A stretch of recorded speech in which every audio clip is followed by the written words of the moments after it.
APPSC group 2 Indian economy సిలబస్లో special economic జోన్లు అంటే ఎస్సీజెడ్లు చాలా ముఖ్యమైన టాపిక్. దీన్నుంచి ప్రశ్నలు వచ్చే అవకాశం చాలా ఎక్కువ. ఎందుకంటే ప్రభుత్వం ఈ మధ్యే కొన్ని పెద్ద పాలసీ మార్పులు తీసుకొచ్చింది. సో కరెంట్ అఫైర్స్ పరంగా కూడా ఇది చాలా ఇంపార్టెంట్.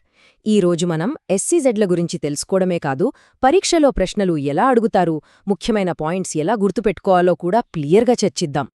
పరీక్షల్లో మనల్ని కన్ఫ్యూజ్ చేయడానికి కాన్సెప్ట్ ఆధారిత ప్రశ్నలు అడుగుతుంటారు. ఉదాహరణకు ఇలాంటి ఒక ప్రశ్న ఊహించుకోండి. ట్రేడ్ కోసం స్వంత దేశంలోనే ఉంటూ దేశంలో భాగం కాని ప్రాంతమేది? ఈ ఒక్క కాన్సెప్ట్ గనుక మీకు స్పష్టంగా అర్థమైతే ఎస్సీజెడ్ల మీద ఎలాంటి కఠినమైన ప్రశ్న వచ్చినా ఈజీగా ఆన్సర్ చేయొచ్చు. ఈ ఆలోచనే ఎస్సీజెడ్లకి పునాది. ఇందాక మనం అడిగిన ప్రశ్నకు సమాధానం ఈ డెఫినిషన్లోనే ఉంది. ఈ వాక్యం బాగా గుర్తుపెట్టుకోండి. Deemed to be a territory outside the customs territory of India అంటే భౌగోళికంగా మన దేశంలోనే ఉన్న కస్టమ్స్ డ్యూటీల విషయానికొస్తే మాత్రం దీన్ని విదేశీ భూభాగంగానే చూస్తారు. దీన్నే లీగల్ ఫిక్షన్ అంటారు. అంటే చట్టం ప్రకారం అలా ఊహించుకోవడమన్నమాట. ఈ టెక్నికల్ పదం మీ సమాధానానికి మరింత బలాన్ని ఇస్తుంది. సరే, ఈ టాపిక్ను మనం ఒక పద్ధతి ప్రకారం ఈ 5 సెక్షన్ల ద్వారా నేర్చుకుందాం. మొదట బేసిక్స్, తర్వాత అసలు కాన్సెప్ట్ ఏంటి, దాని హిస్టరీ, ఇప్పుడొచ్చిన మార్పులు, ఇక ఫ్యూచర్ ఎలా ఉండబోతోంది, ఇలా ఆర్డర్లో వెళ్తే టాపిక్ మీద మీకు పూర్తి గ్రిప్ వస్తుంది. ఓకే, ఫస్ట్ సెక్షన్ భారతదేశ ఆర్థిక ఇంజిన్లు. ఈ సెక్షన్ నుంచి డేటా ఆధారిత ప్రశ్నలు రావడానికి ఎక్కువ ఛాన్స్ ఉంది. ఎకనామిక్ సర్వే, బడ్జెట్ లాంటి వాటిలో వచ్చే నంబర్లు చాలా కీలకం. ఈ స్లైడ్స్లో ఉన్న నంబర్లను ఎలా గుర్తుపెట్టుకోవాలో కూడా చూద్దాం. ఫిబ్రవరి 2026 నాటికి 368 ఎస్ఈజెడ్లు. ఇక్కడ స్టూడెంట్స్ చేసే ఒక కామన్ మిస్టేక్ ఏంటంటే ఈ నంబర్ను గుడ్డిగా బట్టి పట్టేయడం. కాని ప్రశ్నలో నోటిఫైడ్ ఎస్ఈజెడ్లు అడుగుతున్నారా లేక ఆపరేషనల్ అంటే ప్రస్తుతం పనిచేస్తున్న ఎస్ఈజెడ్లు అడుగుతున్నారా అని క్లియర్గా గమనించాలి. ఈ స్లైడ్లో ఉన్నది నోటిఫైడ్ సంఖ్య. ఈ రెండిటికీ తేడా ఉంటుంది. ఎగ్జామినర్ మిమ్మల్ని ఇక్కడే తప్పుదావ పట్టించవచ్చు. చాలా జాగ్రత్త. సరే, ఇప్పుడు ఈ 3 నంబర్లను చూద్దాం. Exports, investments, jobs. ఈ డేటా మీకు గ్రూప్ 2 మెయిన్స్లో కూడా బాగా ఉపయోగపడుతుంది.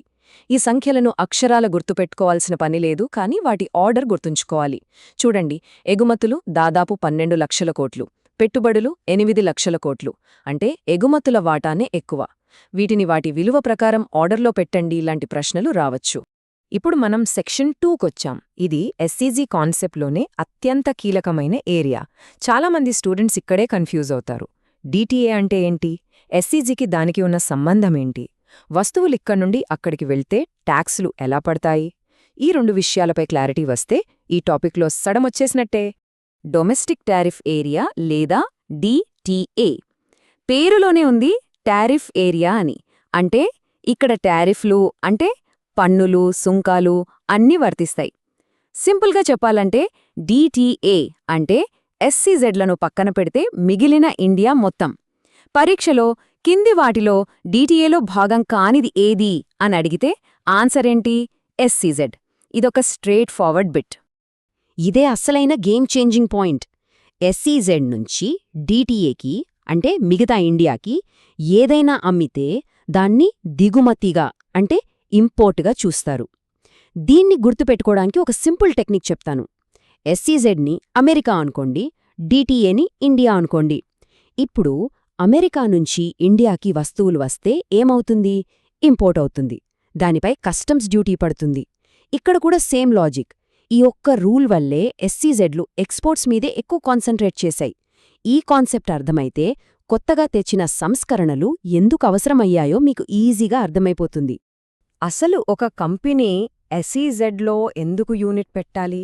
ఈ స్లైడ్ ఆ ప్రశ్నకు సమాధానం. ఇక్కడున్న 4 పాయింట్లు ఎస్సీజెడ్ పాలసీ యొక్క పిల్లర్స్ లాంటివి.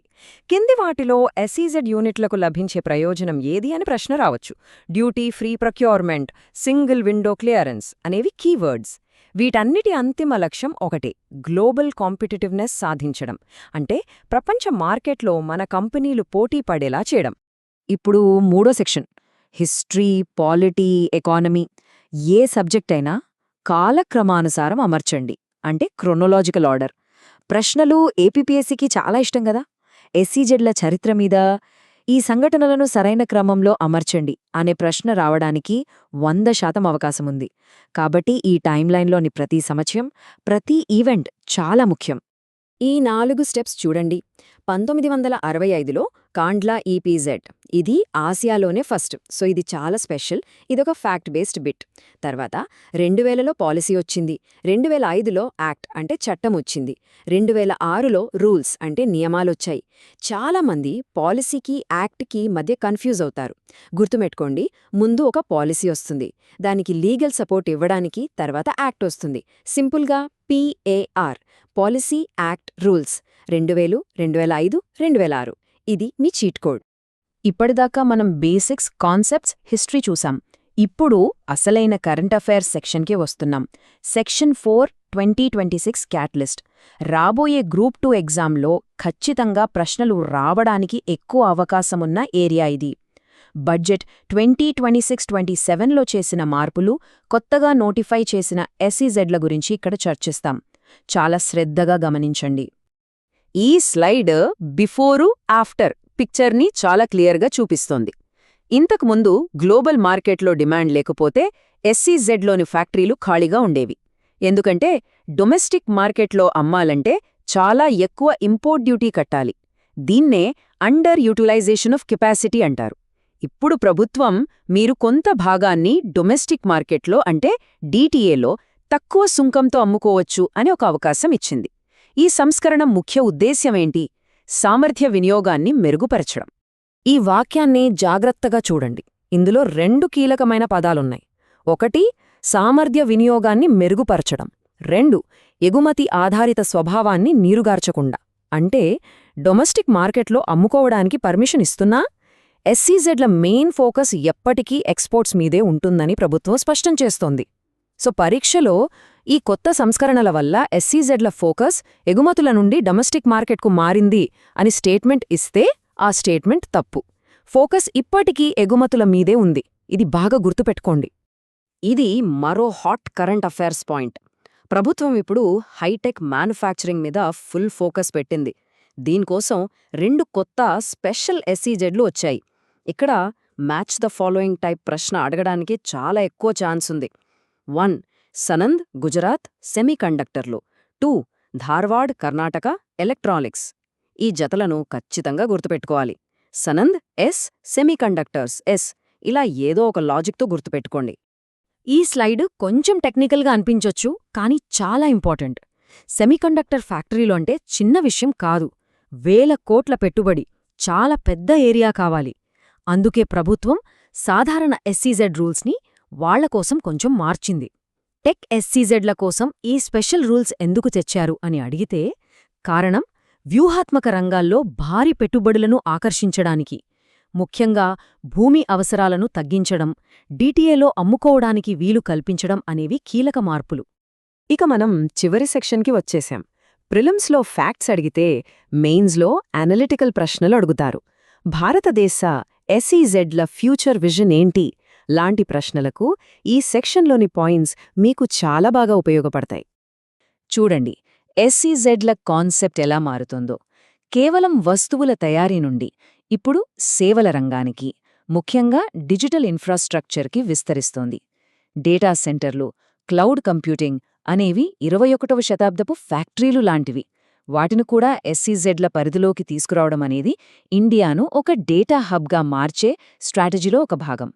సో మొత్తానికి మోడర్న్ ఎస్సీజీ స్ట్రాటజీకి ఈ 3 పిల్లర్స్ ఆధారం. 1 పోర్ట్ ఆధారిత లాజిస్టిక్స్, అంటే వేగంగా ఎగుమతులు దిగుమతులు చేయడానికి వీలుగా పోర్టులకు దగ్గరగా ఉండటం. 2 సెక్టర్ ఫోకస్డ్ ఎకోసిస్టమ్స్, అంటే సెమీకండక్టర్ల కోసం సనంద్లాగా ఒక్కో రంగానికి ఒక్కో స్పెషల్ జోన్. 3 అడాప్టివ్ పాలసీ, అంటే అవసరానికి తగ్గట్టుగా రూల్స్ మార్చుకోవడం. ఈ 3 పాయింట్లు మీరు మెయిన్స్ ఆన్సర్లో రాస్తే మీ సమాధానం చాలా కంప్లీట్గా ఉంటుంది. చివరుగా మనం అర్థం చేసుకోవాల్సిందేంటంటే ఎస్ఈజెడ్లు కేవలం ట్యాక్స్ బెనిఫిట్స్ ఇచ్చే ప్రదేశాలు కావు. అవి గ్లోబల్ సప్లై చైన్లో ఇండియాను ఒక కీలక శక్తిగా మార్చే స్ట్రాటజిక్ టూల్స్. ఈ మధ్య తెచ్చిన సంస్కరణలు వాటిని మరింత పవర్ఫుల్గా, ఫ్లెక్సిబుల్గా మారుస్తున్నాయి. అయితే ఇప్పుడొక ప్రశ్న మిగిలి ఉంది. ఈ కొత్త తరం ఎస్ఈజెడ్లు రాబోయే దశాబ్దంలో ఇండియాను ఒక మ్యానుఫ్యాక్చరింగ్ సూపర్ పవర్గా మార్చగలవా? దీని గురించి ఆలోచించండి.